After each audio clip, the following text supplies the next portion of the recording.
Hello guys! A Brazilian YouTuber gave an interview to the New York Times saying that the Brazilian president is the worst COVID president in the world. But I'm here to tell you some things that he might forgot or just didn't want to say to the world. And even though I don't have like million subscribers as him, I don't pretend to be a seal. First of all, the same guy who blamed Jair Bolsonaro for going out on the street supported the violent Antifa's protests that brought together thousands of people. And not just supported, but kept in silence while others Antifa's protests were happening in the country.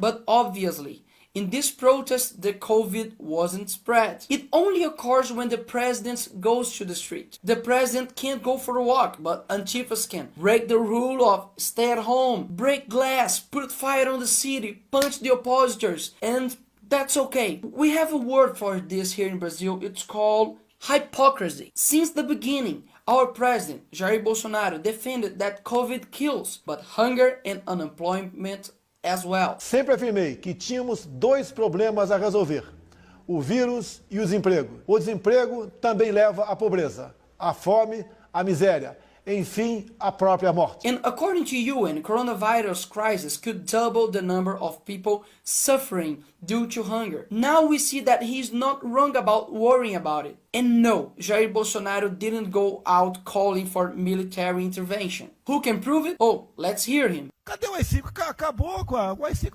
não existe adicional no Brasil mais. É uma besteira. Fecha o Supremo e o... Não sei essa conversa fechar. Aqui não tem fechar nada, dá licença aí.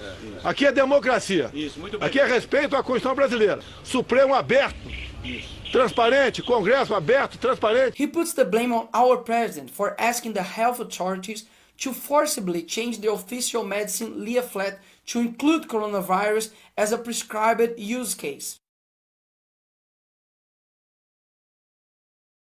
So, if there is one medicine that cuts death rate, he must take care of his population. What I see here is that the YouTuber is not concerned with the good intention of the president, which obviously is taking care of someone who is hopeless, because if there is the minimal chance of the medicine works, it can save lives. And when you see the video, you think that this is the only thing that President Jair Bolsonaro did. But no, look what he did. He gave emergency aid of 600 reais for more than 60 million people. 6,500 respirators delivered in all regions of the country. 9.2 thousand hospital beds. 163 million protective equipment for health system. And plus 1 million Brazilians was recovered from COVID. And 45 million COVID research projects. When Jair said that was easy to implement a dictatorship in Brazil, he was referring to the governors of Brazil who are arresting people for walking on the beach. E no recreio, mano, não pode nem dar rolê mais no... And better than us, you guys from USA know that the Second Amendment provides US citizens the right to bear arms because it was originally created to give citizens the opportunity to fight back against a tyrannical federal government. So, Bolsonaro was just saying that he doesn't want our people enslaved by a tyrant government in the future. Next one. The YouTuber poses as if the president is leading Brazil in COVID deaths, as if all responsibility is his and his own. Felipe Neto forgot that our Supreme Court removed the powers of the president and delegated them to governors and mayors. So, is that all Bolsonaro's fault?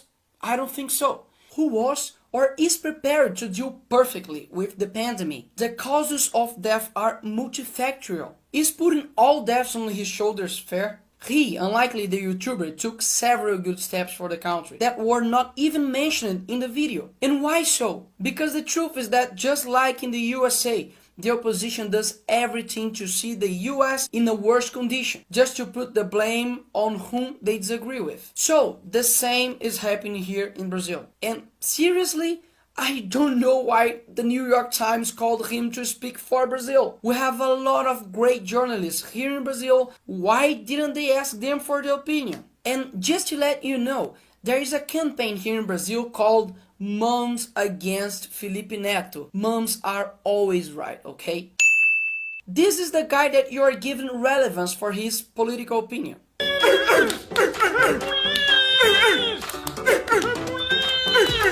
And as Felipe Neto said, I need to say anything more?